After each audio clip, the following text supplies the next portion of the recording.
Assalamualaikum warahmatullahi wabarakatuh. Perkenalkan, nama saya Muhammad Imam Kusyairi.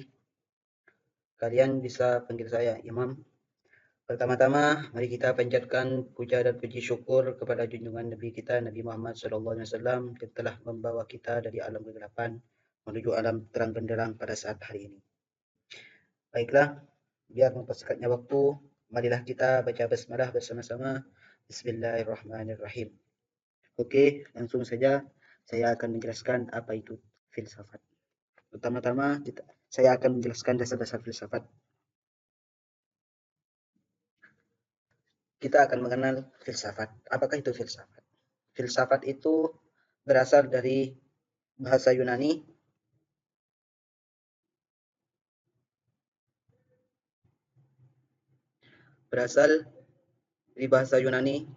yaitu philos yang artinya cinta dan sophia yang artinya kebijaksanaan. Cinta mempunyai 3 faktor, yaitu keinginan untuk mendekati sesuatu yang kita sukai. Kedua, ungkapan kerinduan kepada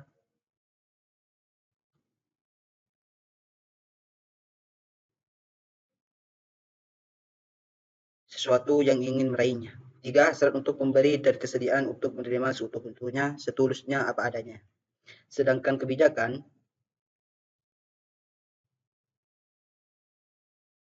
ungkapan atau pemikiran yang sesuai dengan kebenaran suatu pendapat valid menurut Fuad Ifrani Al-Bustani. Kedua, mencari kesempurnaan dari manusia dengan menggambarkan segala urusan dan membenarkan segala hakikat untuk menurut kadar kemampuan manusia. Ciri-ciri pemikiran filsafat yaitu ada 4. Pertama, universal, yaitu tidak hanya melihat sesuatu dari satu sudut pandang. Yang kedua, radikal, berpikir secara mendalam sampai ke akar-akarnya. Pemikiran ketiga, spekulatif, yaitu tidak tahu awal akhirnya, hanya proses sebagaimana kehidupan. Yang keempat, sistematis, menguraikan dan merumuskan sesuatu dalam hubungan yang teratur.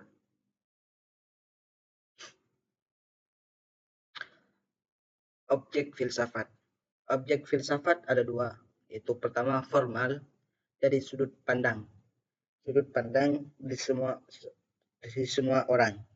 Yang kedua, material, yaitu sasaran penyelidikan suatu yang ingin diketahui.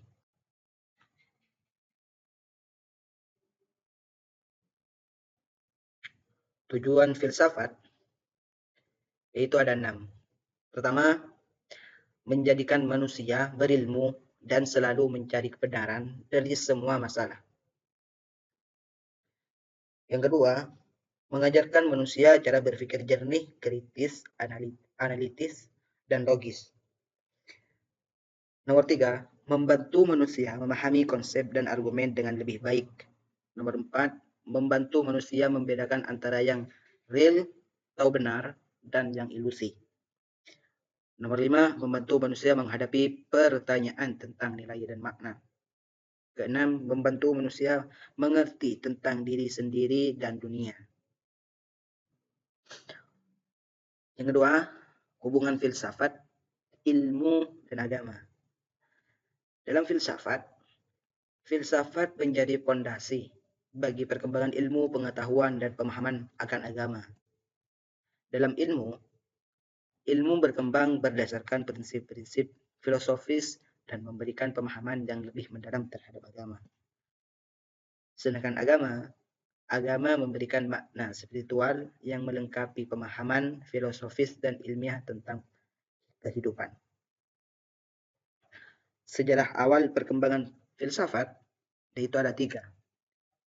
Filsafat kuno yang bermula dari pemikiran para filsuf Yunani kuno seperti Thales, Pythagoras, dan Socrates. Dan kedua, filsafat klasik dilanjutkan oleh Plato dan Aristoteles yang mengembangkan sistem pemikiran yang sistematis. Ketiga, filsafat Helenistik mengalami perkembangan lanjut dengan munculnya aliran-aliran seperti Stoicisme dan Epicureanisme.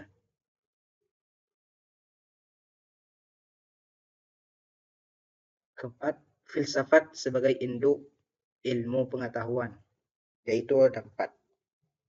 Pertama, epistemologi, membahas tentang bagaimana kita memperoleh pengetahuan. Yang kedua, ontologi, membahas tentang hakikat atau struktur realitas. Yang ketiga, aksiologi, membahas tentang nilai etika dan estetika. Keempat, logika, membahas tentang pola berpikir yang benar dan valid. Jadi kita tidak asal ngomong gitu. Selanjutnya kita mengenal filsafat klasik. Filsafat klasik adalah periode pemikiran filsafat yang mencakup perkembangan gagasan, dasar tentang realitas, etika, politik, dan pengetahuan yang berkembang terutama di dunia Yunani kuno dan Romawi antara abad ke-6 sebelum Masehi hingga abad ke-6 Masehi.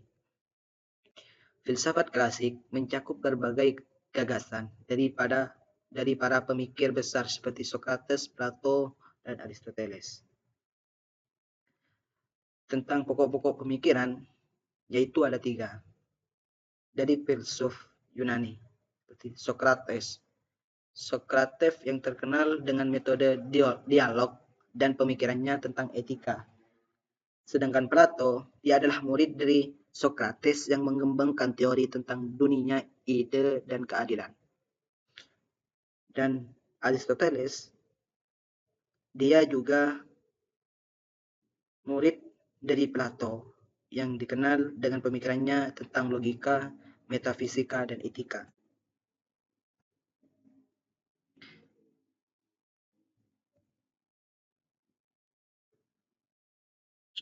Selanjutnya kita mengenal filsafat Islam.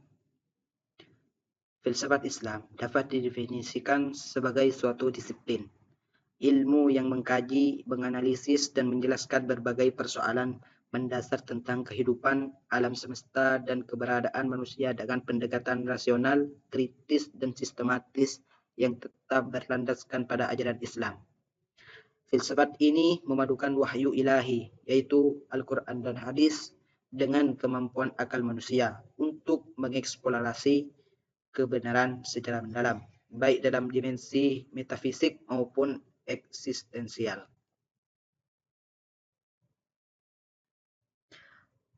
Faktor munculnya filsafat Islam yaitu ada 6.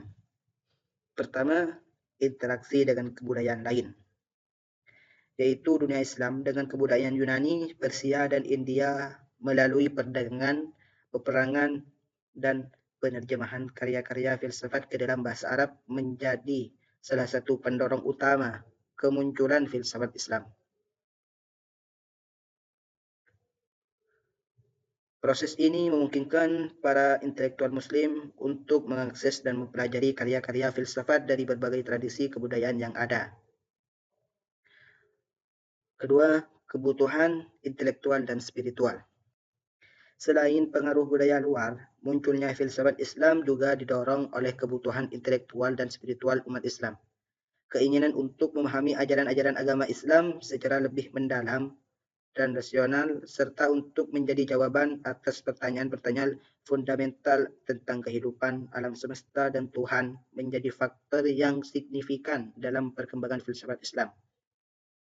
Para intelektual Muslim berusaha mencari keseimbangan antara iman dan akal, serta wahyu dan rasio, guna mencapai pemahaman yang memprevensi tentang secara aspek kehidupan termasuk persoalan metafisika, etika, dan epistemologi.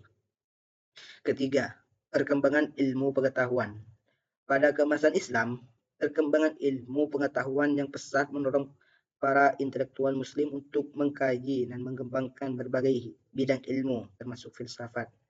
Banyak karya-karya filsafat Yunani yang diterjemahkan ke dalam bahasa Arab dan dipelajari oleh para intelektual muslim dengan menggabungkan ajaran-ajaran Islam dengan tradisi filsafat sebelumnya.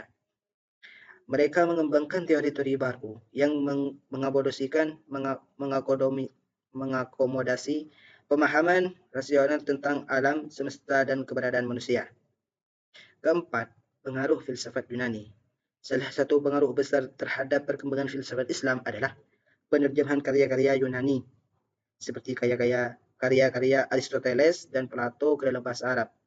Pemikiran-pemikiran ini membawa ide-ide baru yang dipadukan dengan konsep-konsep Islam.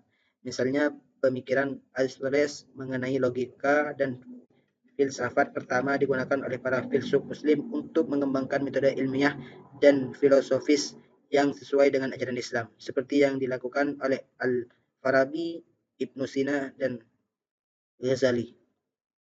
Kelima, dialektika budaya. Selain pengaruh Yunani, interaksi antara budaya lokal seperti Persia dan Mesir serta tradisi intelektual yang berkembang di kalangan masyarakat Muslim juga menyuburkan perkembangan filsafat Islam. Kebudayaan Persia dengan pengaruhnya dalam bidang sains dan metafisika berperan penting dalam bentuk pola pikir intelektual Muslim. Keenam, kebutuhan intelektual agama. Perkembangan pemikiran dan tantangan zaman juga munculkan kebutuhan untuk menginterpretasikan ajaran Islam secara nasional. Dengan berkembangnya ilmu pengetahuan dan semakin kompleksnya masalah sosial politik, umat Islam merasa perlu untuk memberikan penjelasan rasional atas doktrin-doktrin agama sehingga dapat diterima oleh akal dan dicerna dalam kehidupan sehari-hari. Selanjutnya, objek filsafat Islam. Objek filsafat Islam terbagi menjadi dua. Pertama, objek material, dan kedua, objek formal. Objek formal yaitu hal-hal yang menjadi fokus utama kajian filsafat Islam, yaitu Allah adalah yaitu teologi atau tauhid, yaitu kajian mendalam tentang hakikat Tuhan, sifat-sifatnya, hubungan Tuhan dengan makhluknya, dan konsep ketuhanan dalam Islam. Kedua, alam, penelusuran mengenai asal-usul struktur, tujuan, keberadaan, dan hukum-hukum yang mengatur dalam alam semesta. Ketiga, manusia, penelaahan tentang hakikat manusia, asal-usulnya, tujuan hidup, kebebasan, tanggung jawab, serta perannya dalam kehidupan. Sedangkan objek formal yaitu dalam menganalisis objek material. Pendekatan ini mencakup 3 aspek utama, yaitu ontologi, membahas tentang keberadaan, hakikat, dan esensi sesuatu. Contohnya, apakah alam semesta diciptakan atau azali. Yang kedua, epistemologi, yaitu mengkaji sumber-sumber pengetahuan dalam Islam, seperti wahyu, akal, pengalaman, dan bagaimana pengetahuan itu diakui sebagai kebenaran. Ketiga, aksiologi, meneliti nilai-nilai moral, etika, dan estetika berdasarkan ajaran Islam, termasuk konsep kebaikan, keadilan, dan keindahan. Itu selanjutnya refleksi dan penutup, menemukan makna hidup melalui filsafat. Yang pertama, pencarian makna. Filsafat membantu kita mengeksplorasi pertanyaan-pertanyaan terdalam tentang eksistensi dan tujuan hidup. Sedangkan pemahaman diri melalui filsafat, kita dapat memahami diri kita secara lebih mendalam. Dan refleksi kritis, filsafat mendorong kita untuk berpikir kritis dan meninjau kembali keyakinan kita. Baik, kurang lebihnya penjelasan saya tentang filsafat. Saya mohon maaf. Assalamualaikum warahmatullahi wabarakatuh.